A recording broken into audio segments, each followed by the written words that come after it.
Lisandra! Napakisdot si Lisandra nang marinig ang tumataginting na boses ng ina niyang si Aling Maring mula sa baba ng kanilang dalawang palapag na bahay. Naroon siya sa kusina sa ikalawang palapag, nakahalumbaba sa lamesa. Hindi pa nakababawi mula sa pagkabigla si Lisandra sa boses ng ina na malawangwang ng fire truck ay nasundan pa yon ng mas malakas na tila wangwang dalita niya nito. Dinig na dinig niya rin ang mga yabag nito sa kahoy na hagdan habang umaakyat. Ikaw na bata ka. Kanina pa ako tawag ng tawag sa'yo ah.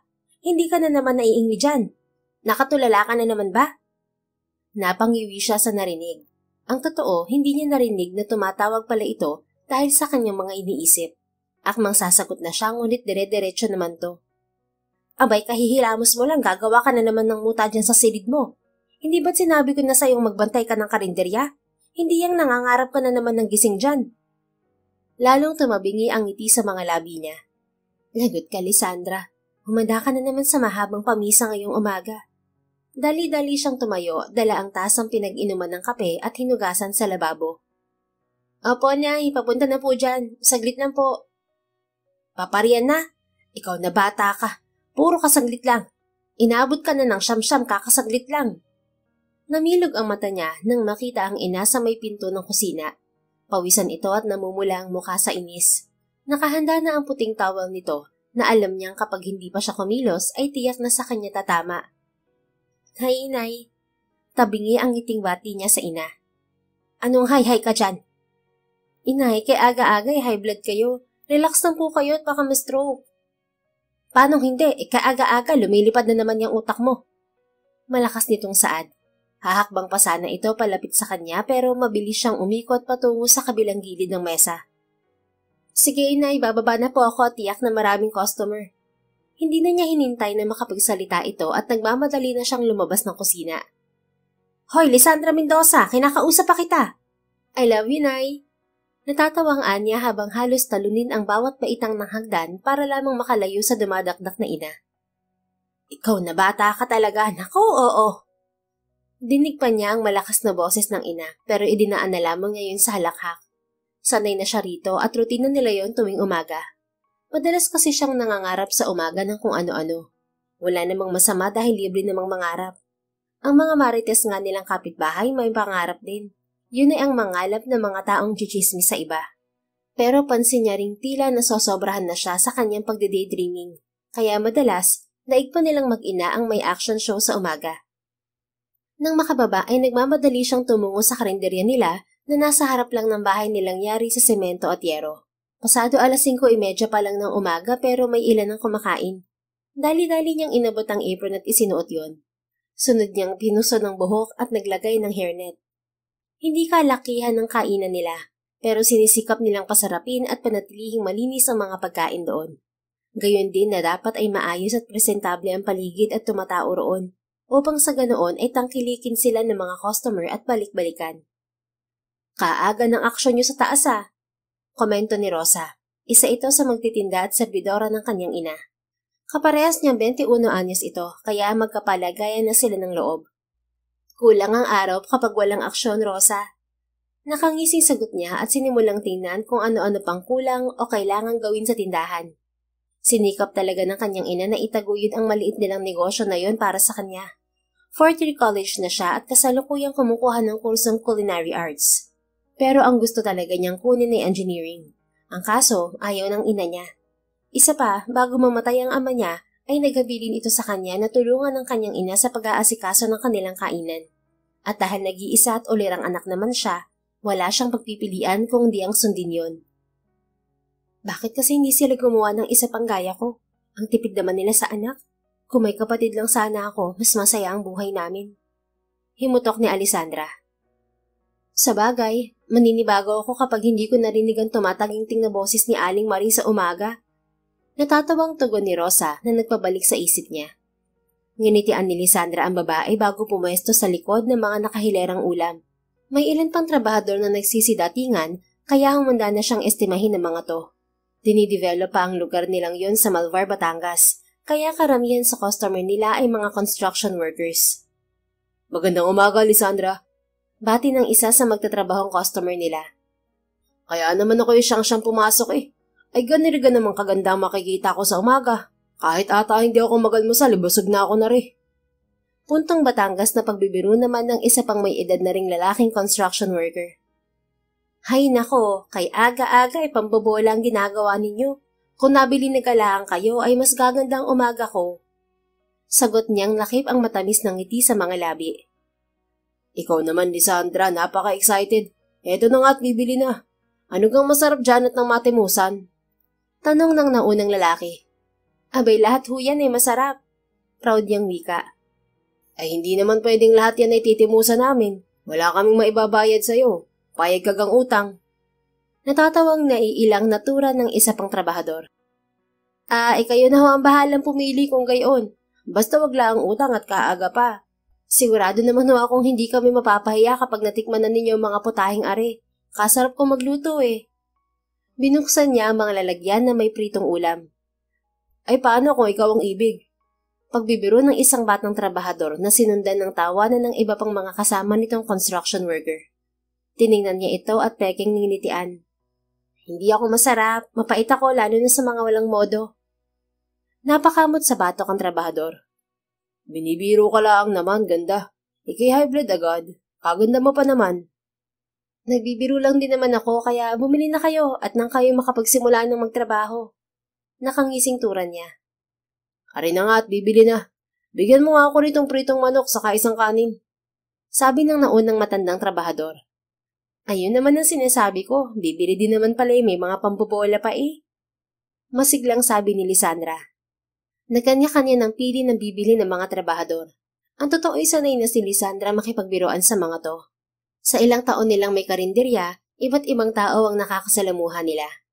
Bagamat minsan ay pinupuna siya ng ina na parang walang kontrol sa pakikipagbiruan. Palagay naman ang loob niyang hawak niya ang sitwasyon. Isa pa, marketing strategy din yon upang magpabalik-balik ang mga customer nila.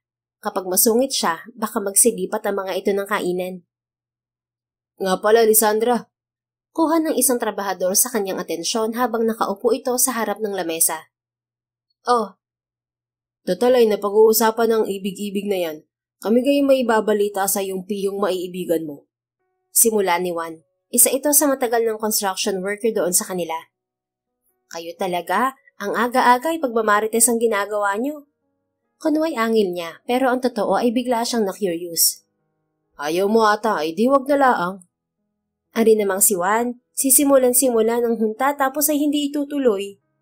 Pagtatampo niyang biro, bahagyang nagtawanan ng mga lalaking nasa mesa. Sasabihin niyo ka o wala kanyong libreng sabaw mamayang tanghali? Birong dugtong niya. Ari talagang si Lisandra. Siya, alam mo ga, yung nakatenggang ginagawang building dyan sa kabilang kanto. Tumaas ang isang kilay niya. Oo, so anong meron sa building na yon? Itutuloy niya daw ang construction doon. Talaga? Eh di maganda. Ayaw mo ka maniwala. Ikinibot niya ang mga labi.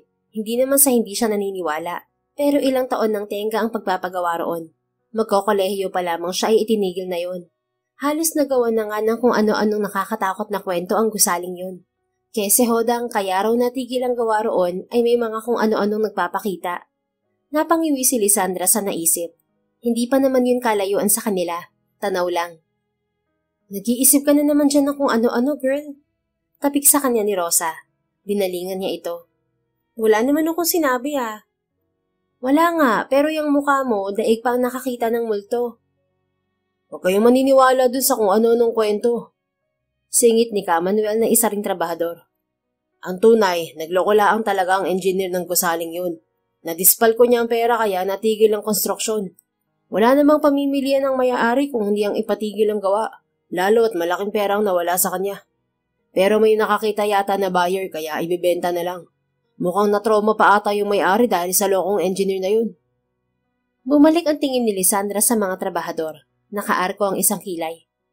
Nagandahan sa pwesto ang bumili, kaya yun, sa isang araw ay magsisimula na sila ng paggagawa. Dugtong naman ni Caselso. Oo nga daw. Abay, kung matutuloy na may gagawin diyan, ay tiba-tiba itong kainan nyo, Lisandra. Saan nyo naman nakuha ang balitang yan, Manuel? Bagamat may excitement na naramdaman, gusto pa rin niyang magpakasiguro. Nahihinaan ka ga naman sa amin na isa foreman na namin narinig yun. Sabi pa, kung matutuloy na commercial building yun ay mas maganda. Tumaas ang pag-asa ni Lisandra na mas lalaki pa ang kita nila. Kailangan niyang makaipon habang bakasyon para hindi na sila mahirapan ng kanyang ina sa pasukan. Kung matutuloy yun ay maganda para sa atin, Lisandra. Putol ni Rosa sa pag-iisip niya. Oo nga, tama si na Manuel, makikinabang tayo ng maigi. Tumango-tango si Lisandra. Pero hindi rin malayong may magtayo ng kainan dyan sa tabi-tabi. Dadami yung magtatrabaho. Tiyak mas maraming makakainan ng kailangan. Totoo rin ang sinabi ni Rosa. Ilang araw niya nang nadidinig na may nagbabalak na umupas sa ilang bakanteng lote malapit sa kanila para magtayo ng kainan. Pero mas matagal na silang nagtitinda, kaya tiwala siyang mas marami na silang suki. Isa pa, doon talaga sila nakatira at tunay namang masarap ang tinda nila. Halin-hinan sila ng ina sa pagluluto pero kapag bakasyon ay siya ang hands-on sa pagluluto. Proud siya na isa siyang kusinera. Masaya siya na marami siyang nabubusog at napapahanga sa luto niya. Sarapan na lang natin lalo ang ating luto para hindi sila lumipat sa iba. Wala sa sariling sagot niya. Nagsisimula na rin siyang mag-isip ng mga bagong iluluto para mas mapalakas ang kainan nila. Para yun sa ina at sa mga pangarap niya. At someday, positibo siyang ang karinderya nila ay magiging restaurant at siya ay magiging isang ganap na chef at restaurateur. Ilang linggo ang mabilis na lumipas. Na-perfect na rin ni Lisandra ang kalderobo na pinag-aralan niyang lutuin. Pinaghalong kaldereta at adobo lang yon, pero mas pinasarap niya.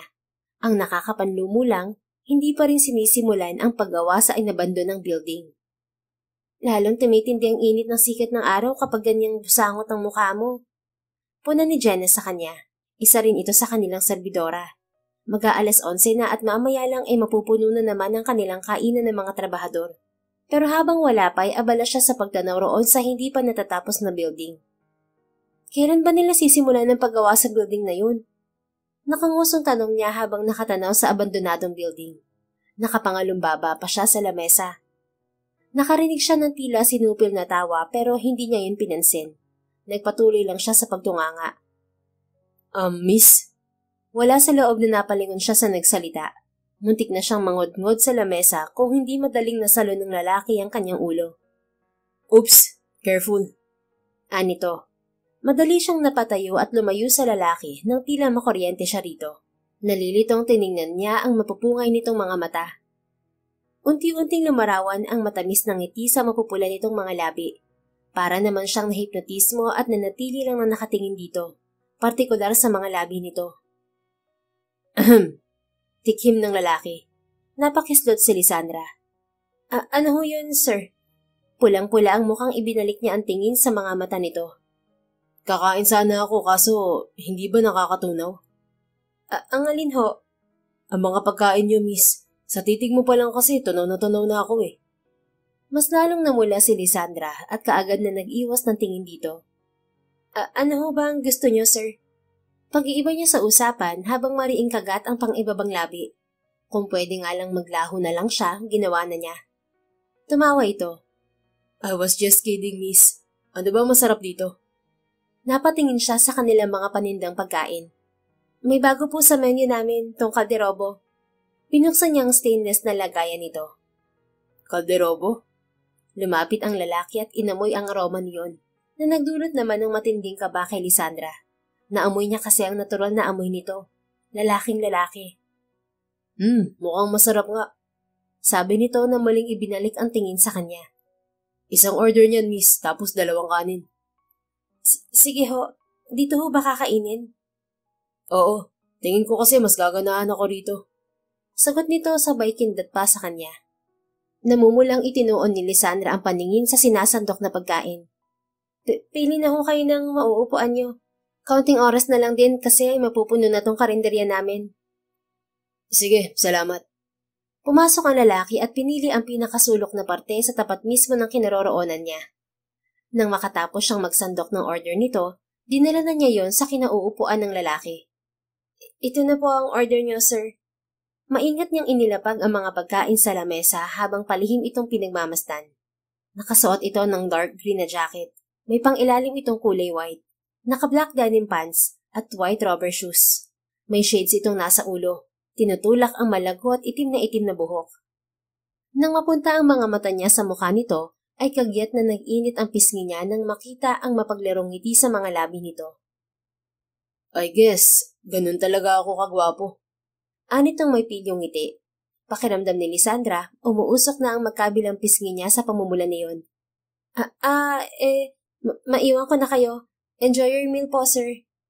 Madali siyang bumalik sa pwesto niya. Sakto namang nagsidatingan na ang mga trabahador kaya naging abala na siya. Subalit paminsan-minsan ay sinusulyapan niya ang lalaking bago sa paningin niya. Halatang nagustuhan nito ang niluto niya dahil pangiti-ngiti pa ito habang umunguya.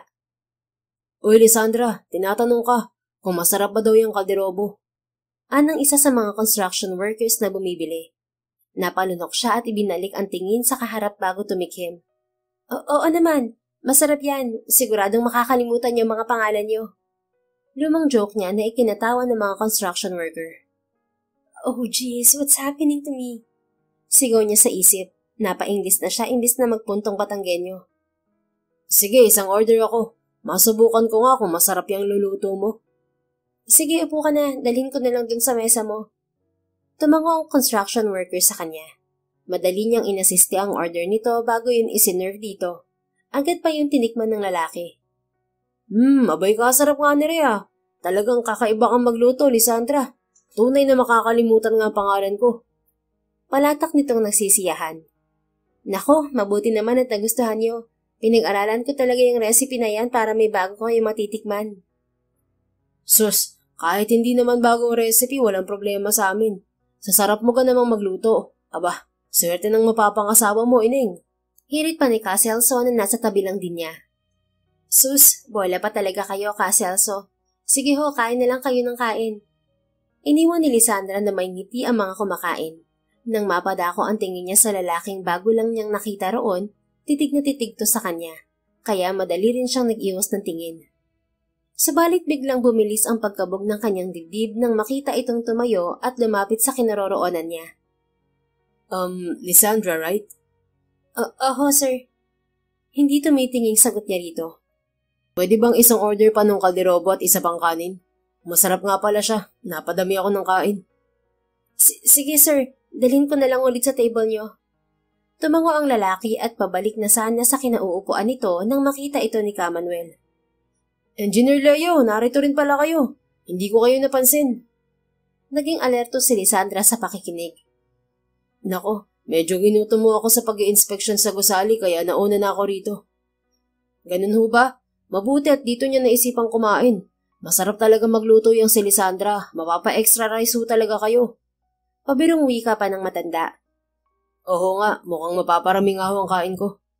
At kung araw-araw akong kakain dito, tiyak na mananaba ako.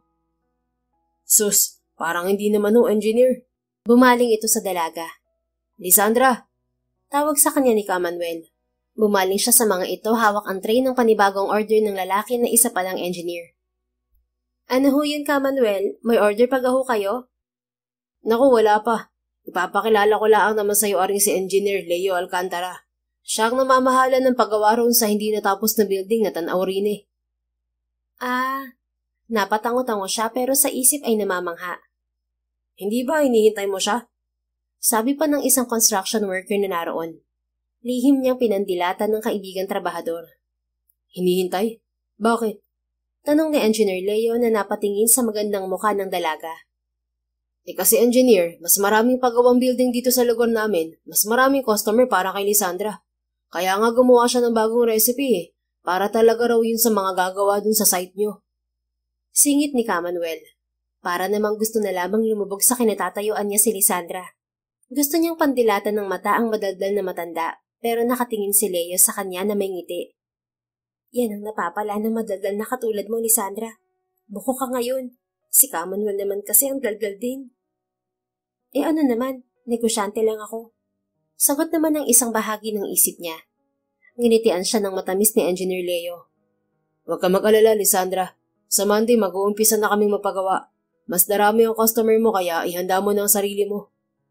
Sus, wala ho yun sa akin. Wonder Woman ho ako. Pabirong sagot niya kahit pangahiyang-hiya na siya. That's good. And also, lagi akong kakain dito. Pwede naman sigurong mag-request ng potahe sa bawat araw, hindi ba? Nagliwanag ang mukha niya sa narinig. Bigla ring nawala ang pagkapahiya. Abay, oo naman, engineer. Ayos na ayos ho yan para hindi na ako mag-iisip kung anong iluluto ko. Basta sabihan niyo ako kaagad a day before para preparado na mga ingredients. Great. Sige, let's do that. Bumalik na ang lalaki sa pwesto nito. Sumunod naman siya para ibigay ang extra order nito. Nang balingan niya ang mga kabiro ang trabahador na mga taga-kanila lang, may tagumpay ng ngiti sa mga labi ng mga ito. Para bang sinasabi ng mga ito na hindi lang siya magaling magluto, magaling din siyang mag-sales talk. Pagsapit ng Lunes, maagang naghanda si Lisandra. Hindi na niya hinintay pa ang tumataginting na tinig ng ina. Dala ang kape ay tumungo siya sa karinderya. Naabutan niyang wala pang customer, kaya abala pa sa pagkain ng mga serbidora nila habang nagbibili ng kanyang ina. Aba, at himalang ka, aga mo atang bumaba, anak. Puna ka agad nito pagkakita sa kanya. Nagugutom ho ako. May pagkain sa itaas akong hinanda, hindi mo ga nakita? May pagdududang tiningnan siya ni Aling Maring. Talaga po, hindi ko po napansin. Pagsisinungaling niya kahit ang totoo ay nakita naman niya. Umayos ka, Lisandra. Nga pala, nabanggit sa akin ni Ka Manuel na sisimula na din ang construction dyan sa Natengkang building sa kanto. Gilas-gilas na yung pagsiserve ha, at pihadong dadami ang customer natin. Sabay-sabay na sumang-ayon sina Rosa, Gingging at Jenna. Nanatili naman siyang tahimik na humihigop ng kape. Naintindihan mo ka, Lisandra? Oho, patamad niyang sagot. Oh, akala ko nagugutom ka. Kumain ka na at nang may lakas ka mamaya kapag dumating na mga tao. Magkakape na lang ho muna ako. Anya at tumabi kay Rosa. Umakyat na ho kayo at magpahinga na. Ako na ho bahala dito. Nangunot ang noo ng ginang.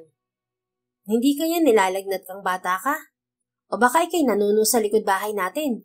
Ano gat parang ikay kabait ngayon? Hindi pa ito nakontento at sinalat pa ang noo niya. Inay naman, masama gahong magising ng maaga? Inalis niya ang kamay nito sa noo niya. Ang exaggerated niyo ha? Abay, kaaga mo bumaba, tapos ngayon ay pinagpapahinga mo na kaagad ako. Hindi bagat kahinahinala yan? Sus, kayo talaga sana sa init, sala sa lamig. Kapag tanghali ako bumaba, may sinasabi kayo. Kapag inagahan ko naman, may sinasabi pa rin kayo. Abay, hindi ko alam kung saan ako lulugar eh. Sinamaan siya ng tingin ng ina. Itigil mo ang kadrabahan mo at ayusin mo na laang ang paninda mo dyan. Siya, ako'y sa bahay na muna at nasakit na ang aking rayuma. Bahala na kayo riyan ni na Rosa. Tumalikod na ito at lumabas na pagkatapos sumenya sa harapan ng tindahan. Nakatalikod sila sa harapan kaya ganoon na lamang ang gulat nilang apat nang makitang may 3 trabahador na sa harap kasama si Engineer Leo. Good morning, girls. Bati nito. Wala sa loob na napahigop si Lisandra ng kape nang mapagmasdan ng lalaki. Medyo basa pa ang buhok nitong sinuklay lang palikod. Gaya nung nakaraan ay may suot itong jacket na ngayon ay kulay itim, puting undershirt, denim pants at rubber shoes. May shades na nakasabit sa damit nito sa bandang dibdib. May hawak din itong asul na hard hat. Magandang umaga. Bati ni Rosa rito na sinundan naman ni Gingging at Jenna. Pare-parehong nakangiti. Siya naman ay tuloy lang sa pagkakape. Ginawa niya kasing tinapay sa isip ang mauumbok na muscles ni Engineer sa braso at dibdib. Hapit kasi ang jacket nito kaya kita ang laki ng pangangatawan ng lalaki. Good morning, Lisandra. Nakangiting bati nito sa kanya. Good morning din, Engineer. Ganting bati niya bago pumesto sa harapan. Anong inyo? Ano bang masarap dyan? Tumingin-tingin to ng pagkain. Lahat yan masarap, pati ako. Mabilis niyang tugon. Hininaan lamang ang 2 salita sa huli. Tumingin to sa kanya, hindi nawawala ang ngiti. Wala ka bang irerekomenda? Ako na lang. Ano ka mo? Napapangiting tanong nito. Buti na lang at di naintindihan ang pabigla niyang nasabi. Ibig kong sabihin, ang malakas namin kapag umaga dito ay bangsilog, tapsilog, tosilog at noksilog. Bagong luto lahat. Tumango-tango ito habang nakatingin sa mga ulam na nakahain. Alin sa mga yun ang paborito mo? Napakurap si Lisandra. Ha? Lumawak ang ngiti nito. Alin ang paborito mo sa lahat ng binanggit mo? Ano namang kinalaman ng paborito ko sa o-orderin mong pagkain? Lahat naman yun masasarap. Humalakip-kip siya habang diretsang nakatingin sa lalaki, kahit pakiramdam niya ay parang matutunaw na siya. Naniniwala akong mas pinasasarap ng cook ang luto niya kung paborito niya ang niluluto. Gusto kong matikman ng mas pinasarap mong luto. At saan mo nakuha ang ganyang isipin? Naisip ko lang. So, ano paborito mo, Lisandra? Paano kung sabihin kong lahat ay paborito ko? Hamon niya rito. Napangiti ito. Well, wala akong choice kundi orderin lahat. Talaga? Kaya mong kainin lahat yon? Bahagyang napalaki ang kanyang mga mata. Nagpapatawa bang lalaking to? Ang sabi ko lang ay orderin ko. Wala akong sinabing kakainin ko lahat. Marami kaming kakain. Tugon ng binata sabay turo sa mga trabahador na nasa likuran nito. Muli ay gumapang ang init sa mukha niya nang mapansing lahat ng trabahador na kasama nito, pati na rin si Rosa, ay ngiting-ngiti habang nakatingin sa kanila at nakikinig. Ay, Lisandra, konting preno naman. Palagi mo na lang bang ipapahiya ang sarili mo? Huwag ka kasing asyomera. Noxilog ang paborito ko. Ano nang orderin nyo? Pero itatama ko lang, hindi ako nagluto, pero ako nagtimpla ng mga yan. Taas noong sagot niya upang pagtakpan ang sariling kahihiyan. Then, Noxilog ang akin. Tanungin mo na lang sila kung anong gusto nila. Ani Leo bago pumasok sa loob ng karinderya. Naupo siya sa dati niyang pwesto noong nakaraan. Napangiti siya nang makita nguto-nguto si Lisandra. He found that cute. Mula nang makita niya ito noong isang araw, hindi na ito mawala sa isip niya. Ewan ba niya? There's something in her that he couldn't figure out. Something special. Maganda naman talaga ito, probinsyana beauty. Kahit hindi katangkaran, tama lang naman ang hugis ng katawan. Hindi ito gaanong kaputian, pero ang hindi talaga niya malimutan sa babae ay ang manamumulan nitong mga labi at mga matang singkitin. Mahaba ang buhok nito, na alam niyang kahit palagi nakapusod ay tuwid na tuwid. Matangos din ang ilong nito at bilugan ang maliit na muka. Kapag tinititigan ito, lalo itong gumaganda. Huminga siya ng malalim at tumayo. Lumapit siya muli kay Lisandra na inaasikaso na ang order nila. Ako na. Anak nang, napapitlag ito at muntik nang mahulog ang tray. Mabuti na lang at nasalo niya yon. Nagdikit ang kanilang mga palad. At kagaya noong sinalo niya ang ulo nito, tila may kuryenteng gumapang sa katawan niya mula sa palad nito. Dahilan para madaling bawiin ng babae ang kamay nito. Ano ba yan? Kamuntik na tuloy matapon. Asik ni Lisandra pero sa mahinang tinig. Alam niyang pigil na pigil nito ang magtaray sa kanya. Sorry, sasabihin ko rin sana na kung pwede maka-order din ng kape. Yung walang asukal. Kung may kapeng barako kayo, mas mainam. Saka pahingi na rin ng platito. Lalagyan ko lang ng sausawan ko. Paliwanag niya. Ilang beses na huminga ng malalim ang babae bago sumagot. Sige, dadalhin ko na lang sa lamesa mo. At tumalikod na ito bago nagtungo sa kusina. Napakamot na lang sa kanyang ulo si Leo at tinungo ang kanyang inalisang upuan. Ang totoo, hindi talaga siyang naka-assign na engineer doon. Pero dahil kay Lisandra, nagbagong isip niya. Pag-aari niya ang kumpanyang bumili ng abandonadong gusali, ang Alcantara Group of Companies, na bukod sa real estate, architectural, engineering at construction firm, nagde-develop din sila ng mga lupa para mas maging produktibo ang mga ito. Kaya nang magpa-survey siya sa iba't ibang lugar sa Pilipinas, kasama ang lugar na yun sa Malvar, Batangas sa mga napili niya. Bukod sa malapit lang yun sa mga factory company, meron ding eskwelahan, pamilihan at kung ano-ano pa na malapit sa gusali.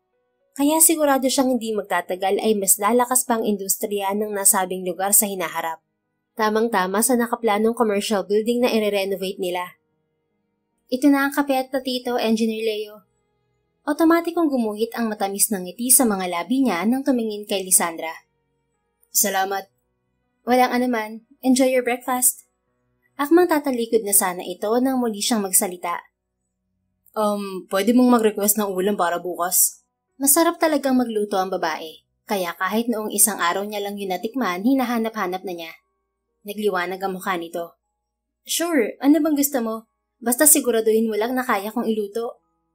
Well, sa galing mo, tiyak nakakayanin mo dahil dinuguan lang naman na daing na bangos ang request ko. Ay, hindi ka nga nagkakamali. Isa yun sa specialty ko, engineer. Yun lang ba? Wala nang dagdag? Ikaw? Ha? Tila nakalunok ito ng kung ano dahil nanlaki ang mga mata nito. Napangiti siya sabay iling. Wala, sabi ko yun lang. Sa isang araw ulit ako magre-request. Okay, sige. Maiwan na kita riyan. Iiling-iling si Leo habang sinusundan ng tingin si Lisandra. Mukhang mas magiging exciting talaga ang pagstay ko rito sa Batangas.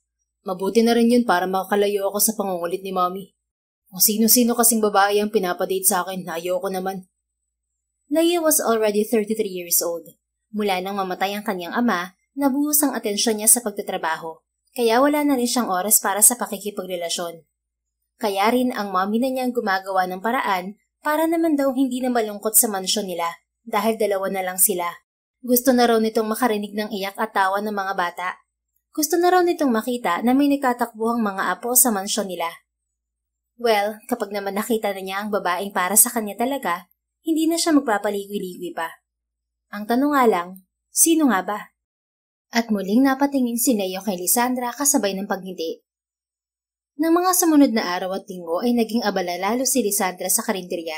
Dumami na lalo ang customer nila kaya join force sila sa lahat ng gawain sa tindahan. Si Engineer Leo naman ay araw-araw niyang nakikita at pinagsisilbihan ng pagkain mula umaga, tanghali at hapon. Lunes hanggang linggo. Hindi nga niya alam kung nagpapahinga pa ba ito. Para kasing wala itong day off. Lisandra anak, tutalay ikaw ang umamalengke, are ang listahan. Ibigay mo lang ari sa mga suki natin sa palengke at sila nang bahala. Utos ng ina ni Lisandra isang umaga. Opo. Saad niya habang binabasa ang mahabang listahan na ibinigay nito. Kailangan niyang mamili ngayon ng mga pangrekado nila. Hindi siya masasamahan ng ina niya dahil kailangan na nitong sumulan ng pagluluto. Nakausap daw nito ang foreman sa kabilang construction site at may in-order na pagkain sa kanila. Si Engineer Leo naman ay nag-request din gaya ng lagi nitong ginagawa. Kulang-kulang isang buwan na rin noong simulan ang pagpapatuloy ng construction sa abandonadong building. Kaya masaya siya na makita araw-araw ang dayo at gwapong engineer. Ewan ba niya? Hindi niya rin mapigilang kiligin sa tuwing nakikita ito. Dahil sa totoo lang, crush na talaga niya to. Hanggang doon na lang muna, self, okay? Hindi pa natin natutupad ang mga pangarap natin, kaya wag ka munang bibigay, ha? Saka hindi mo pa siya kilala ng lubos. Kahit pa nga ba araw-araw kayong nagkikita, iba pa rin kung kilatis mo na ang pagkatao niya. Hanggang crush ka lang, okay? Paalala niya sa sarili. Pwede mong ipabuhat sa kargador ang mga yan hanggang dun sa sakayan para hindi ka na mahirapan. Pagbibilin pa ng ina na sinagot niya na lamang ng pagtango. Nang ayos na ang lahat ng kailangan ay pumunta na siya sa palengke. Marami-rami siyang kailangang bilihin kaya naman binilisan niya. Gaya ng bili ng ina ay una niyang tinungo ang gulayan. Ibinigay niya ang listahan ng mga kailangang bilhin. Dahil suki na, ang magtitinda na ang nag-asikaso niyon at babalikan na lamang niya mamaya. Sunod siyang pumunta sa karnehan at ganoon din ang ginawa. Dala ang ilang kilong karne ay bumalik siya sa gulayan. Ate, okay na gaho? Tanong niya sa magtitinda. Oo, nandiyan ang lahat ineng. Turo ng magtitinda sa sako ng gulay. Napangiwi siya. Paano ko gabibit-bitin ng lahat ng are? Ang beauty ko magmumukhang kargadora. Ay, si inay talaga. Di man lang pinasama sa akin si Rosa. Ate, wala gawang pwedeng magbuhat na rin kahit hanggang sakayan lang ho. Naku Ning, kaaalis lamang ng mga kargador ko at may inihahatid din. Makakaantay ka ga? Napakamot si Lisandra sa ulo. Dapat talaga'y isinama niya si Rosa para may katulong siyang magbitbit. Ate, babalikan ko na lang ho ring mga gulay. Anya sa magtitinda. Bitbit ang mabibigat na plastik ng karne ay pumunta siya ng sakayan. Sa kasamaang palad, wala din siyang makitang tricycle para kuning service. Bakit parang minamalas yata ako ngayong araw? Tanong niya sa sarili. Nagpalingali nga siya pero wala siyang nakitang maaaring pag-iwanan ng daladala. Nagpakawala siya ng malalim na buntong hininga sabay punas ng pawis sa likod ng palad. Dumadagdag pa sa inis niya ang matinding init ng araw. Lisandra? Napakislot siya nang marinig na may tumawag sa kanyang pangalan. Lumingon siya at nakita si Engineer Leo na ilang hakbang lamang ang layo sa kanya. Bigla tuloy siyang nakonsyo sa itsura niya. Oily na siya at sabog na ang buhok. Kanina pa kasi siyang paikot-ikot sa palengke. Tapos sumasakit na rin sa balat ang sikat ng araw. Ikaw pala, Engineer Leo. Pinahiran niya ang pawis na gumigitli sa noo niya. Ang formal mo naman. Parang hindi ka naman ganyan kapag kumakain kami sa kainan niyo. Natatawang saad ng lalaki. Hindi may engineer pa rin kapag kinakausap kita. Ganon? Alisin na lang natin. Magkaibigan na naman tayo eh. Magkaibigan? Tumango ito. Oo, hindi pa ba? Tagal na nating magkakilala. Nawalan siya ng imik. I just wanted to make friends with you. Hindi ba pwede yun? Tanong nito. Huminga siya ng malalim. Okay, kung yun ang gusto mo. Malapad itong napangiti. Napatingin ito sa mga dala niya. Mukhang marami kang pinamili. Ihahatid na kita. Kukunin na sana nito sa kamay niya ang kanyang mga bitbit pero iniiwas niya yon. Bakit? May problema ba, Lisandra? Akala ko ba magkaibigan na tayo? Wala naman, nakakahiya lang kasi sa'yo. Nagpalingali nga ito sa paligid. Ano ka ba? Wala kang dapat ikahiya. Naghihintay ka ba ng masasakyan? Wala pang tricycle.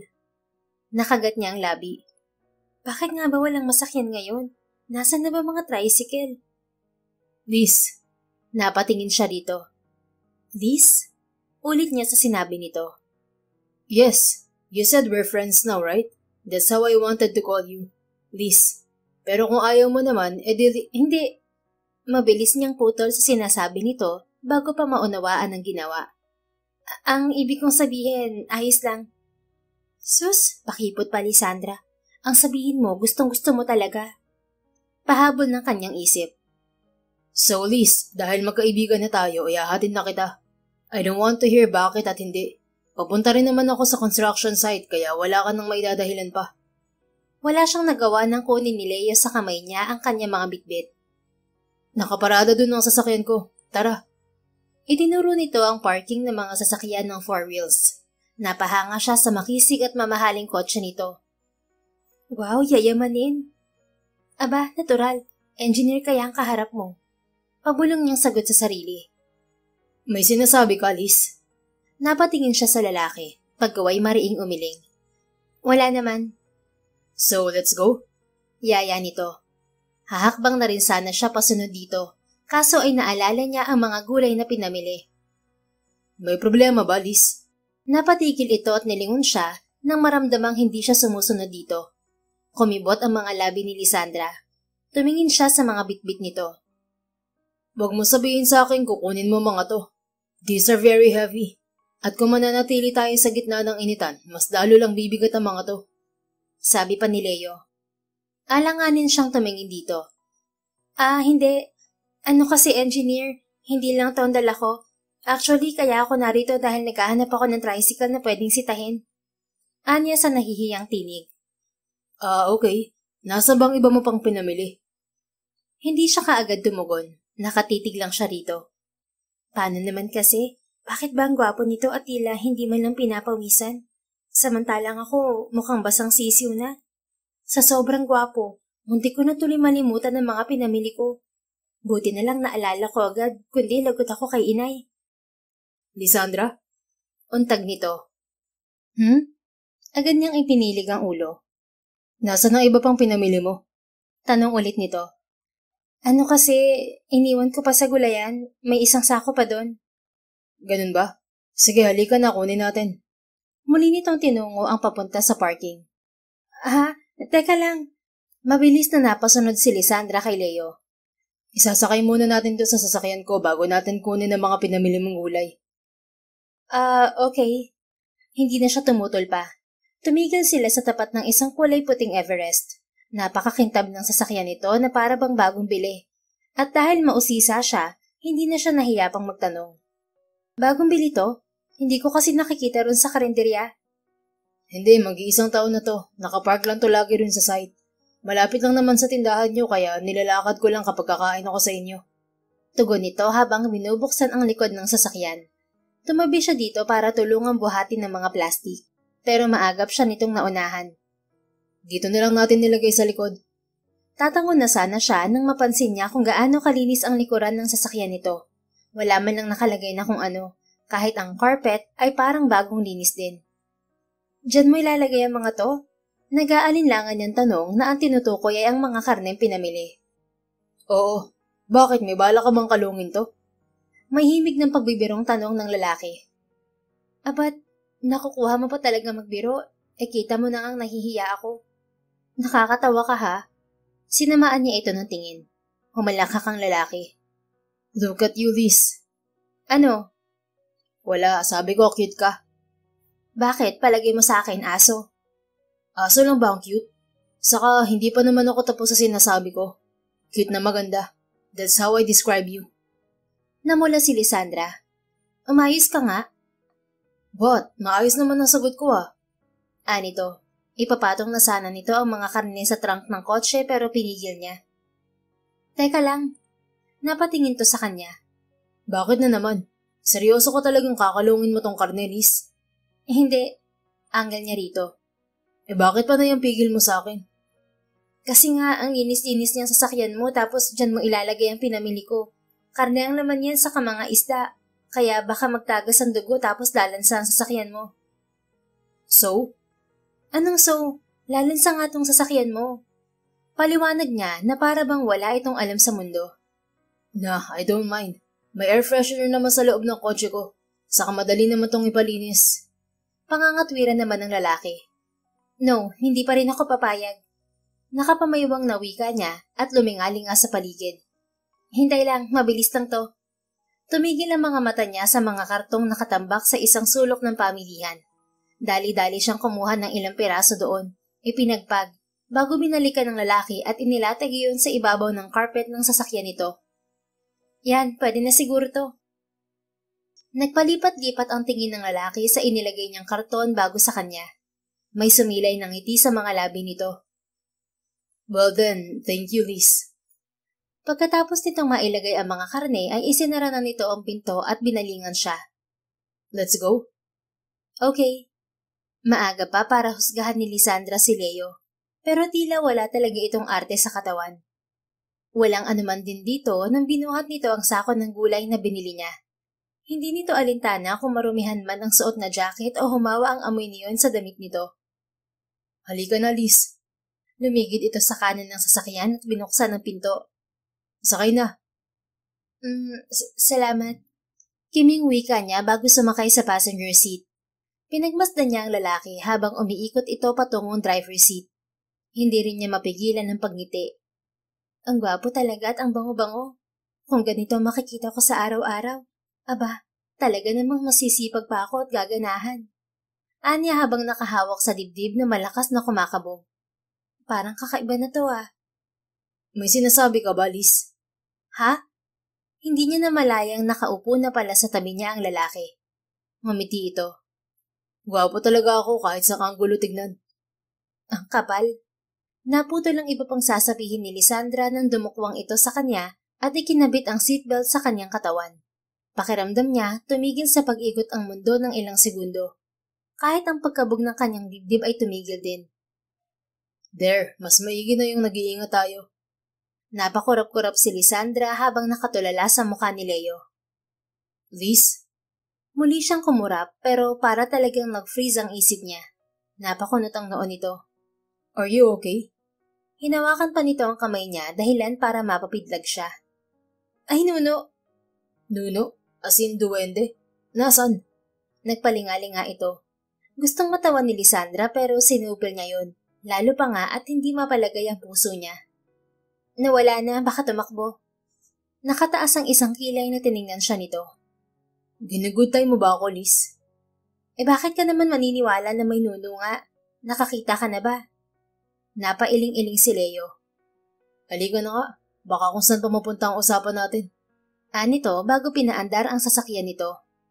Habang nasa biyahe ay tahimik lang si Lisandra. Minsan, palihim niyang sinusulyapan ng lalaki. Hindi pa rin kasi tumitigil sa mabilis na pagtibok ang puso niya. At kung hindi pa sila makakarating agad sa kanila, baka nga makakita siya ng Nuno sa punso. Anong iniisip mo? Napapitlag si Lisandra nang biglang magtanong si Leo. Ha? Nilingon niya ito. Sabi ko kung anong iniisip mo. Wala naman. Bakit mo na itanong? Kanina kasi nakangiti ka tapos biglang nangingiwi. May hindi ka ba magandang experience sa pagsakay sa ganitong klase ng sasakyan? O baka naman nahihilo ka. Sabihin mo lang bubuksan ko kaagad ang bintana. Akmang gagawin na nga nito yon, pero mabilis niyang pinigilan. Huwag na, ayos lang ako. Iniisip ko lang kasi ang pag-aaral ko. Tama, yun nga. Malapit na kasi ang pasukan. Pagsisinungaling niya. Bakit? Mahirap bang culinary? Dahil sa madaldal ng mga trabahador, halos alam na ni Leo ang lahat-lahat sa kanya. Siyempre kasama na sa pagbebenta ang kwentuhan. At madalas siya ang paksa ng mga ito. Hindi naman, iniisip ko lang ang gagawin ko after nun. Kung saan ka papasok ng trabaho? Oo, alam mo naman, ang hirap humanap ng trabaho ngayon dito sa atin. Kailangan ko pa ng padrino. Natawa ito, sabay iling. Sasabihin ko pa naman sana na ire-refer kita sa kaibigan ko. Kaso inanahan mo naman ako. Pero pwede mo pa rin namang itry kung gusto mo. Hindi ko naman iilingin sa kanya na kunin ka agad. I mean, syempre, susubukin pa rin nila ang galing mo. May kakilala kang may-ari ng isang restaurant? Parang gano'n na nga. Tumango ito. Kahit hindi yun ang problema ni Lisandra, kahit papaano'y natuwa pa rin siya dahil willing ang lalaki na tulungan siya. Salamat, pero saka ko na lang siguro iisipin yan kapag graduate na ako. Sa ngayon, pag-aaral ko muna at munting negosyo namin ni Inay ang focus ko. Oo nga pala, bakit ka nga pala nasa palengke kanina? Pag-iiba niya ng usapan. May malapit kasi dong hardware. May itinanong lang ako at may hinahanap na rin gamit. Tumango-tango siya habang pinag-aaralan ng binata. Simula pa lang nang makilala niya ito ay alam niyang hindi basta-basta ang lalaki. Mukhang magandang klase ang mga suot nito at ang pananalita nito ay kaiba sa kanila. Lalo't Batanggenyo sila na lagi na lamang malalakas magsalita, lalo na kung umpukan sa huntahan. Maporma rin si Leo manamit. May magandang sasakyan. Mukhang mamahalin din ang relo nito sa bisig. At mukha rin talagang mamahalin ang lalaki kahit pa siguro basahan ang isuot nito. Ang bango-bango pa nito kahit na maghapon ang sasayt. Dumako ang tingin niya sa kamay nitong abala sa manibela. Lalaking-lalaki ang kamay nito. Halatang sanay na sanay sa mabibigat na gawain. Napatitig siya sa mga daliri nito. Walang singsing. So ibig sabihin, binata pa ito. Wala pang asawa. At isa lamang ang ibig sabihin niyon. May pag-asa pa siya. Char lang, hindi pa nga pwede, di ba? Distraction lang ang boyfriend sa pag-aaral mo. Saka malaking agwat ng edad niyo, Lisandra. Magtigil ka. Sure ako na mga tulad niyang successful na rin ang tipo niya. Hindi kaya mong pag-graduate pa lang. Saway ng isang bahagi ng isipan niya. Hala siya, boyfriend agad. Lakas din ng loob, Lisandra ha, na hindi mo nga alam kung gusto ka rin. Baka naman matunaw na ako niyan. Natatawang wika ni Leo na pumutol sa pag-iisip niya. Nakatingin pala ito sa kanya. Oops, sorry. Nahihiyang Anya sabay upo ng tuwid at ibinaling ang pansin sa unahan. You can ask me questions kung hindi ka mapalagay, Liz. Hindi na kailangan. Baka isipin pa niya na chismosa ako. Sabi pa niya sa isip. Well, kung ayaw mong magtanong, di ako na lang ang magkukwento. Simula nito. Gusto mo bang malaman kung sino talaga ako? Hindi sumagot si Lisandra. Kunwari, wala siyang pakialam. Well, nag-iisa akong anak. My dad already passed away. Kami na lang ni Mommy ang magkasama. And as you can see, I'm an engineer. Ako rin ang bumili ng tinatapos na building na malapit sa inyo. Napatingin siya dito. Ikaw ang bumili? Ibig sabihin, hindi niya makuhang ituloy ang sasabihin. Ibig sabihin mayaman ako? Yes. Sinabayan nito yun ng pagtango. Pero hindi naman sobrang yaman. Tamang may sarili lang akong negosyo. Namana ko sa daddy ko. Napalunok si Lisandra. Sunod-sunod. Ramdam niya rin ang pag-iinit ng mukha dahil sa kahihiyan. Shucks! Tapos pinagbuhat ko pa siya at ginawang driver. Nakakahiya talaga. Huwag kang mag-alala. Mura lang naman ako maningil. Ha? Humiti si Leo ng matamis sa babae. Did you know that you make people around you laugh? Ha? Mas lalong hindi nasundan ng dalaga ang sinasabi niya. 2 buwan pa lang tayong magkakilala, pero sa tuwing kakain ako sa inyo, wala talagang boring na araw o oras. Sa gilid ng mga mata niya ay kita niyang pinagmamasdan siya ng dalaga. That's a compliment, Liz. At kabilang ako sa mga taong napapasaya mo. Talaga? Yep. Kaya nga mas ganado akong kumain sa karinderya nyo. At ganun na rin sa pagtatrabaho. Dahil package deal ang hatid mo sa mga trabahador. Busog na ang tiyan namin. Masaya pa ang mga puso namin dahil sa mga tawanan at kwento mo. In short, mahusay ka makisama sa kapwa mo. Salamat. Kiming wika nito. Hindi ba mas dapat na ako magpasalamat sa'yo dahil binubusog mo ako araw-araw? Sus, Parang kung magsalita ka sa amin ka nakatira. Bumibili ka at customer ka namin. Siyempre mabubusog ka. Pwede rin. Pagpaparinig niya. Anong pwede? Umayos ka nga, engineer. Natawa na lang si Leo. Sandali niya itong nilingon bago ibinalik ang tingin sa kalsada. Mas naaaliw talaga siya kapag ganoon to. At kahit sa maiksing panahon ng pagkakakilala niya rito, madali talagang napalagay ang loob niya sa dalaga. Pakiramdam pa niya, matagal na silang magkakilala. Kaya sa halip na mainis sa mga kakaiba nitong banat, mas naiengganyo pa siyang kausap to. Halos kilala na rin niya si Lisandra dahil laging ito ang ibinibida ng mga tauhan niya kapag nasa site sila. Madalas nga na itukso ng mga ito sa kanya ang dalaga. Sa wakas, sabi ni Lisandra nang makarating sila sa mga ito. Bababa na sana to pero pinigilan niya ang kamay nito. Naramdaman niya ang paninigas ni Lisandra dala ng gulat. Bakit, engineer? Nauutal nitong tanong habang titig na titig sa kanya. Hindi rin alam ni Leo kung bakit pinigilan niya ang dalaga. Wala siyang maapuhap na sabihin, kaya kung anong unang pumasok sa isip niya ay yun ang sinabi niya. Anong lutang merienda niyo mamaya? Naisip niyang itanong. Bahagyang kumiling ang ulo ni Lisandra. Magluluto si inay ng ginataang halo-halo. May banana at kamote Q rin. Hindi ko sure kung ano pa. Papareserve ka ba? Tumango-tango siya. Hindi. Kung ano na lang ang tinda niyo, yun na lang ang gusto ko. Pupunta na lang ako mamaya.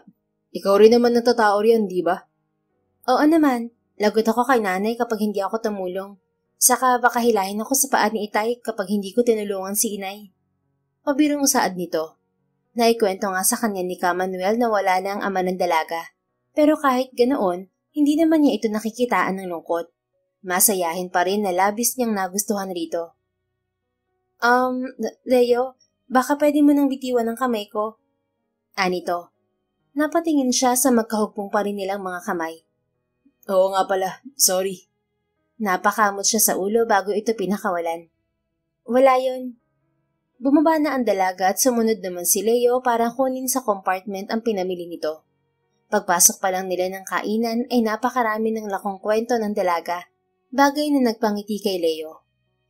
You really are unique, and I want to know you even more. Hindi na lang fondness ang nararamdaman kong to para sa'yo. This is something more, something big, and I know exactly what this is. Love. Wika ni Leo sa sarili. Naging abala si Lisandra sa pagluluto. Pagsapit ng 3:00 ay aligaga siya sa di malamang dahilan. Handa na ang mangkok at plato. Malinis at nalagay na rin sa maligamgam na tubig ang mga kutsara at tinidor. Nakasalansan na rin ng maayos ang mga baso. Ano pa bang kulang? Bulong ni Lisandra sa sarili. Binuklat niya ang malaking kaserola ng umuusok na ginataang halo-halo. Napangiti siya ng malanghap ang amoy ng pagkain. Katabi ng malaking kaserola ay ang tray ng banana Q, kamote Q at turon.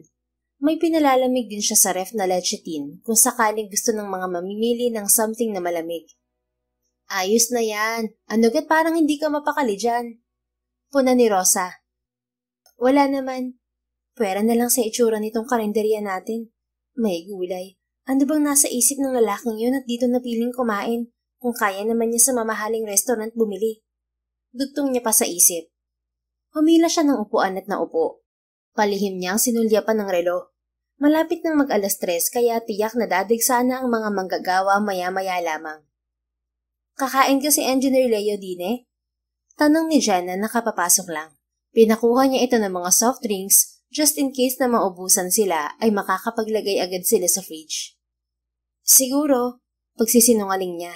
Ayaw niyang ipahalatang excited siya dahil kapag sinabi ng lalaki, ginagawa nito. Yun ang pagkakakilala niya sa pagkatao nito. Subalit sumapit ng 5:00 ay walang kahit anino ni Engineer Leo siyang natanaw. Ayaw mang aminin ni Lisandra pero nakadama siya ng lungkot dahil hindi man lang niya nasilayan ang mukha ng binata. Umasa pa naman siyang makikita ito dahil ito mismo ang nagsabi. Ay, bahala siya. Nakanguso at dismayado niyang iniligpit ang mga gamit sa kusina. Hindi naman karamihan sa hapon ang iniluluto nila, kaya madali lang yung maubos. Pagpatak ng 7:30 ay sinabihan niya sina Rosa, Gingging at Jenna na umuna ng maghapunan. Nasa itaas ang kanyang ina at alam niyang nagpapahinga na ito dahil maaga pa itong gigising mamaya. Hindi ka ba sasabay sa amin, Lisandra? Tanong ni Rosa. Mamaya na ako. Tugon niya at siya na ang nagpatas ng iba pang silya at mesa. Wala kang kain kanina pa. Hindi ka rin nagmerienda. Hindi ka nagugutom? O sisa naman naging-ging? Medyo busog pa kasi ako. Busog pa daw. Dudang tura ni Jenna.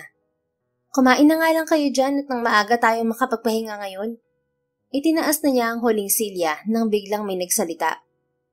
Tumatanggap pa ba kayo ng customer? Napalingon silang lahat sa nagsalita. Leo? Gulat na usal niya. Sorry at ganabi na ako. Nahihiyang nito. Pwede ba pang makikain? Medyo nagugutom na ako eh. Pagpapatuloy nito. Oo. Wika niya nang makabawi. Mabilis niyang ibinaba ang hawak na silya. Ihahanda ko lang ang mesa. Ano bang gusto mong kainin? Tortang talong at adobo na lang ang ulam namin eh. Bigla ay nawala lahat ng inis niya nang makita ang lalaki. At ayun na naman ang puso niyang walang tigil sa malakas na pagtibok. Kung ano na lang ang nandyan. Sagot nito. Inuko pa na ang mesang inihanda niya. Tumango siya at akmang tatalikod pero bigla siyang tinawag nito. Lisandra. Bakit? Binalingan niya itong muli. May ginataang halo-halo pa ba? Gusto ko sana. Umaasa ang mga mata nito habang nakatingin sa kanya. Halata rin doon ng pagod. Meron pa. Sige, iinit ko lang. Tumalikod na siya at inihanda ang pagkain nito. Ang totoo, sadya niya yung itinira just in case lang na magawing nga roon ng lalaki kahit hapon na. Heto, kumain ka na. Kukuha lang ako ng maiinom. Tubig ba o soft drinks? Tanong ni Lisandra nang makabalik. Sabay patong niya ng mga pagkain sa mesa. Tubig na lang. Okay, sige. Lisandra, kumain ka na ba? Tanong ni Leo nang makalapit siyang muli rito. Mamaya na lang. Bakit hindi ka pa sumabay sa akin? Ang lungkot naman kung ako lang kakain dito mag-isa. Kami na magdadala ng pagkain mo dyan, Lisandra. Maupo ka na rin. Sabat ni Rosa na maagap na kinuha ang tray sa kanya. Aangal pa sana siya pero lumapit na rin si Gingging at may dalang isang pitcher ng malamig na tubig. Kami na ang bahala, umupo ka na at kumain. Bulong naman ni Gingging. Busog pa ako. Hindi siya busog, kanina pa yan walang ganang kumain. Sabat naman ni Jenna na may dalang panibagong plato ng kanin at mga pang-ulam. Busog talaga ako, giit ni Lisandra. Sus, wag nga kami. Basta kumain ka na lang dyan, kami na ang bahala maglinis ng iba pa. Itinulak siya ni Rosa paupo bago na kanya-kanyang pulasan ng tatlo. Naiwan lang silang dalawa roon sa table ni Leo. Kain na tayo? Pag-aaya nito na malapad ang ngiti. Kapansin-pansin pa rin ang pagod nito pero may kakaibang sigla na sa mga mata nito. Sige. Noong una ay tahimik lang silang kumain. Pinapakiramdaman ang isa't isa. Alam ni Lisandra na hindi na lang basta pagkagusto ang nararamdaman niya para kay Leo.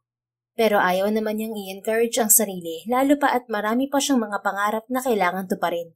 Isa pa, ayaw niya ring paasahin ang sarili. Pasensya ka na nga pala at hindi ako nakadating kanina. Simula ni Leo na ikinatunghay niya. Nang sulyapan niya ito ay apologetic na nakatingin to sa kanya. Ibinalik niya ang tingin sa pagkain. Okay lang yun. May bigla ang meeting kasi kanina sa opisina kaya bumalik pa ako sa Maynila. Paliwanag nito. Alam niya na taga Maynila talaga si Leo. May sasakyan naman ito kaya uwian. Ibig sabihin, galing ka pa sa Maynila? Oo, iniisip ko kasi na baka magtampo ka. Napayuko si Lisandra. Pigil na pigil ng sariling huwag mapatili sa harap nito. Bakit naman ako magtatampo? Hindi makatingin ng diretsong tanong niya rito. Wala, naisip ko lang. Saka ayaw ko sa lahat na nagbibitaw ng salita tapos hindi naman tutuparin. Nakakawala yun ng tiwala at respeto.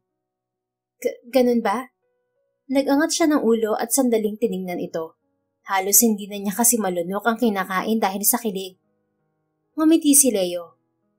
Mabuti nga kahit papaano nakaabot pa ako nitong ginataan. Nagkikrave pa naman ako nito mula nang sabihin mo kanina. Kaya mas sulit ang biyahe ko. Makahulog ang saad nito habang hindi inaalis ang tingin sa kanya. Wala bang ganyan sa Maynila? Meron pero mas gusto ko kasi yung luto mo. Nag-iwas siya ng tingin at piniling kumain na lamang ng tahimik. Sa sobrang bilis kasi ng pagkabog ng kanyang dibdib, Baka anumang sandali himatayin siya sa harap nito. Mas nakakahiya naman yon. Lumipas ang maraming araw, linggo at buwan. Naging mas malapit pa sina Lisandra at Leo sa isa't isa. Aminado si Lisandra na naging inspirasyon na niya ang lalaki, lalo na at balik eskwela na siya. Hindi naman niya alam kung ano talaga nararamdaman ng lalaki para sa kanya. Pero masaya na siya na makita ito sa araw-araw. Nagkaka-text na rin sila palagi at nagkakatawagan. Magandang umaga ho. Magalang nabati ni Leo isang umaga. Kaagad na sumikdo ang dibdib ni Lisandra nang marinig ang tinig ni Leo. Dahan-dahan niya itong nilingon at bumungad sa kanya ang presko nitong muka na larawan ng isang matamis na ngiti. Kagat-labing nagyuko siya ng ulo. Magandang umaga rin, Leo. Anong gusto mong almusal ngayon? Tanong ng kanyang ina. Ito ang nasa kahera dahil may pasok siya. Mamaya na ho. Itatanong ko lang ho kung gustong sumabay sa akin ni Lisandra. May lakad din ho ako sa bayan kaya naisip kong isabay na siya. Napatunghay siyang muli. Una niyang napansin ang seryosong mukha ng kanyang ina na sa kanya rin nakatingin. Wag na lang. Magbabiyahe na lang ako, engineer. Hindi maganda o gagang sagot niya. Sayang din ang pamasahe mo. Saka para mas mabilis ka makarating sa university. Wika pa ni Leo. Binalingan ito ng kanyang ina. Matanong nga kita, Leo. Nililigawan mo ga ang anak ko? Walang prenong sabi ni Aling Maring. Nay? Bulalas niya at agad na napalapit dito. Nay naman, nakakahiya kay Leo. Baka kung anong isipin niya. Apologetic niyang tiningnan ng lalaki. Tumikhim ito. Well, yun ho ay kung papayagan niyo ako. Hindi lang ho ako makapagsabi dahil alam kong pag-aaral ang priority ni Lisandra. At alam ko rin hong gusto niyo siyang makatapos. Ayoko pong maistorbo ang pag-aaral niya. Pero totoo po na may pagtingin ako sa anak niyo una pa lang. Pasensya na po kung napaamin ako. Laglagan pa nga at hindi kumukurap na nakatingin lamang siya kay Leo. Hindi pa rin siya makapaniwala sa narinig. Gusto niya ako? Yun bang ibig niya sabihin? Hiyaw niya sa isip. Hindi ko pinipigilan ng anak ko kung gusto na niyang mag-boyfriend. Desisyon niya yun at hindi naman na siya menor de edad. Pero binabalaan kita, iho. Hindi basta-basta ang ugali nitong si Lisandra. Kahit nag-iisa ito, para na rin akong may anak na 10. Nay naman. At inilegleg talaga ako ng sarili kong ina. Maktol niya sa isip. Hindi siya nito pinansin at nagpatuloy lamang sa paglilitan niya. Pero matanong nga kita, Leo, ilang taon ka na ga? 33 po. Magalang na tugon nito. Abay, malaki palang agwat ng edad yun na ring dalaga ko. Wala naman po yun sa edad, tita. Sa bagay nga, mukha ka namang kaedad lamang ni Lisandra. Kaso nga lang, iisip bata pa yung anak kong yan. Nay naman, hindi kaya... Protesta niya. Natawa lang ng bahagya si Leo. Ay teka, Leo, wala ka pa sadyang girlfriend sa edad mong yan? Baka naman ikay may asawa na sa Maynila. Ay naku, Diyos ko, ay talagang mabubuntal kita. Usisa pa na may babalang wika ng kanyang ina. Lihim niyang pinanlakihan ito ng mga mata pero hindi siya pinansin. Wala po, tita. Pero kung sasagutin mo ako ni Lisandra kapag niligawan ko siya, magkakaroon na ho. Tumingin to sa kanya. Ito naman ang pinanlakihan niya ng mga mata. Yun ay kung sasagutin ka nga niya, iho. Pero teka, mabalik tayo sa usapan tungkol sa'yo. Nasaan ang iyong mga magulang? Saan ka nakatira? Saka, bukod sa pagiging engineer, may iba ka pagang pinagkakaabalahan? Sunod-sunod na tanong ng kanyang ina. Akala mo'y nag-i-interview ng mamanugangin. At pagiging manugang agad, Lisandra? Ibig bang sabihin sasagutin mo rin si Leo? Agad-agad?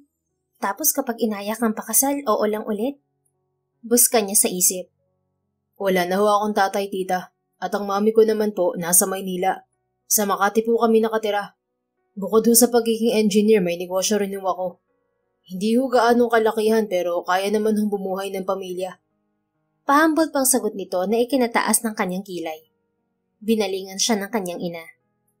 Ano, Lisandra, hindi ka pagkakikilos? Abay, tatanghaliin ka na. Huwag mo nang tanggihan nitong si Engineer Leo at sayang din nga ang pamasahe. Hindi ka na rin maghihintay ng punuan ng jeep at tricycle. Ayaw mo ga. Alanganin siyang napangiti sa ina. Biglang benta, Nay? Pabulong niyang sagot dito. Umayos ka. Kung wala sa harap natin si Leo, nakurot na kita sa singit mong bata ka. Ganting bulong nito kaya mabilis siyang napalayo rito. Sige ho, alis na nga ho kami. Nagmano siya sa ina bago tiningnan ang lalaking kay lapad ng ngiti. Para kang nanalo sa loto kung makangiti ka. Sabi naman niya sa binata bago ito nilampasan. Narinig pa niya ang pamamaalam nito sa kanyang ina bago sumunod sa kanya. Tahimik lang ito hanggang sa mapagbuksan siya nito ng pinto ng sasakyan. Ganoon din nang nasa biyahe na sila. Hindi na rin nagsalita si Lisandra. Hindi niya alam ang tumatakbo sa isip ng lalaki. At kahit pa nga umamin na ito na gusto siyang ligawan, hindi naman siya ang tipo ng babaeng susunggaban na ganito. Dalagang Pilipina to, no? Batanggenya pa. Tumikim si Leo. Lisandra? Sa wakas ay basag nito sa kanilang katahimikan. Ha? Bigla siyang na-tense dahil napakaseryoso nito. Seryoso ako sa mga sinabi ko kanina kay tita. Gusto talaga kitang ligawan. Noon pa sana pero nahihiya kasi ako.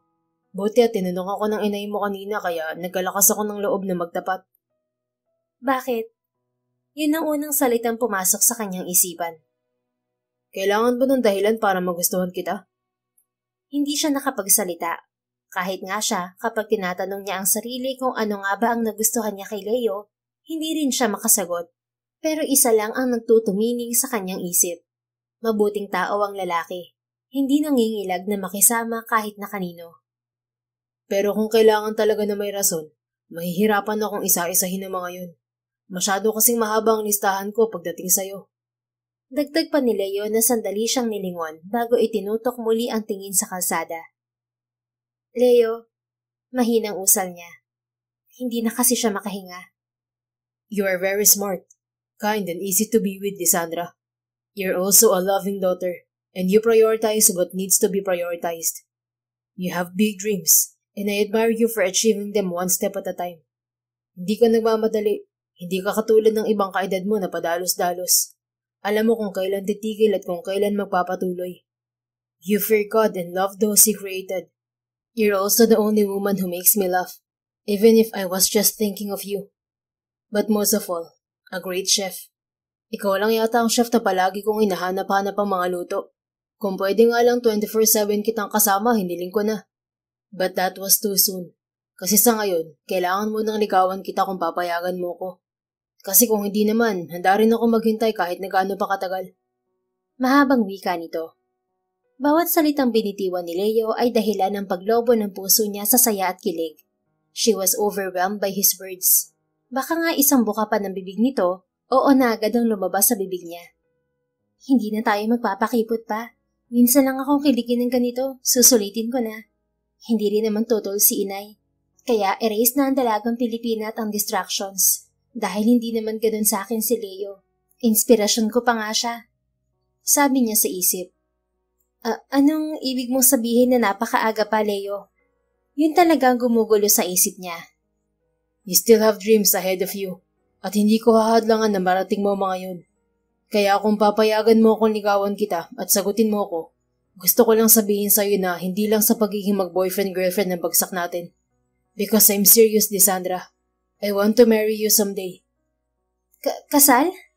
Bulalas niya na ikinapikit nito. Ang lakas kasi ng tinig niya. Kinalikot pa nito ang tenga bago muling nagsalita. Oo, basta wag mo lang akong bibingihin, sweetheart. Wala sa loob na nahampas niya ito sa braso. Aw, bakit naman hampas ang sagot mo? Kasi hindi ka pa nga nandiligaw, kasal na agad ang sinasabi mo. Kaya nga nagpapaalam ako sa'yo, hindi ba? Gusto ko kasi seryosohan na at gusto kong dun tayo mauwi. Napaisip siya. Oo nga pala. Pero kahit na, hindi ka pa rin naman nakakasiguro na ako nga ang itinadhana para sa'yo. At paano mo naman nasabi na hindi nga ako nakatadhana para sa'yo? Saka marami pa tayong panahon para kilalanin ng isa't isa. And I assure you na habang sinasabi ko nararamdaman ko sa'yo ngayon, ikaw na ang babaeng para sa akin. There's no explanation to that. Like there's no explanation how I feel for you. Why I love you. You love me, Leo? Huminga ito ng malalim. Gusto kong ihinto ang sasakyan para makita mo sa mga mata ko ang sincerity ng mga sinasabi ko. Pero kapag ginawa ko yun, baka naman mahuli ka sa eskwela at ayoko naman yung mangyari. And yes, I love you, Lisandra. Sapat na ang mga buwang na magkakilala tayo para ma-analyze ako ang totoong nararamdaman ko sa'yo. Kung bakit ikaw ang laging laman ng isipan ko. He confessed. Sa mga sandaling yon, ramdam niyang sasabog na talaga ang kanyang dibdib. Napapitlag siya nang maramdaman ng paghawak ng malapad nitong palad sa kamay niya. Napatingin siya roon, pagkaway sa gwapong mukha naman ito. Saktong nagtama ang mga mata nila dahil kasalukuyan silang nakastop. I love you, Lisandra. I really do. And I want you to be my future bride. My wife. At pagkasabi niyon ay hinalikan nito ang ibabaw ng palad niya. Oh my God, oh my God. Gusto niyang tumili at magtatalon dahil sa sinasabi ni Leo. Pero matinding pagpipigil sa sarili ang ginawa niya. It's my job to show how much I love you. Kaya hayaan mong ipakita ko muna ang totoong nararamdaman ko para sa'yo, Liz. Tanging tango lamang ang naitugon ni Lisandra. So, pwede ba kitang ligawan? Tanong nito nang muling umandar ang sinasakyan nila. Pwede bang boyfriend na agad? Lakas loob niyang wika. Malakas na natawa si Leo.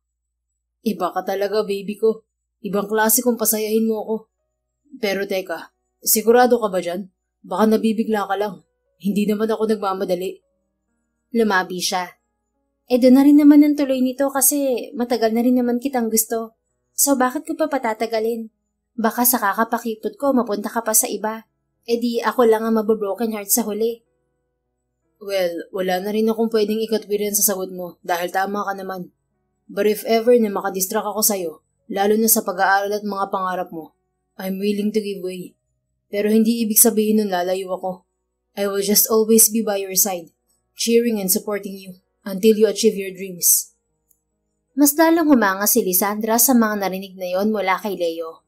Kaya matamis siyang napangiti at hindi na nangimipang damhin ang pisngi nito. Hindi mo na kailangan gawin yon dahil mula nung makilala kita hanggang sa mga oras na to, ikaw na ang inspirasyon ko. Kaya mas gaganahan akong tuparin ng mga pangarap ko kasi nariyan ka sa tabi ko. Hindi na lang bilang kaibigan, kung hindi boyfriend ko. Kinilig pa siya sa huling sinabi. Oh my God, boyfriend ko na nga siya. Ito naman ang napangiti. Don't worry, I'll be very patient. Take all the time that you need. Alam ko naman na mas matamis ang bunga ng paghihintay kung may patutunguhan to. And our road is going to forever. Don't forget that, Liz.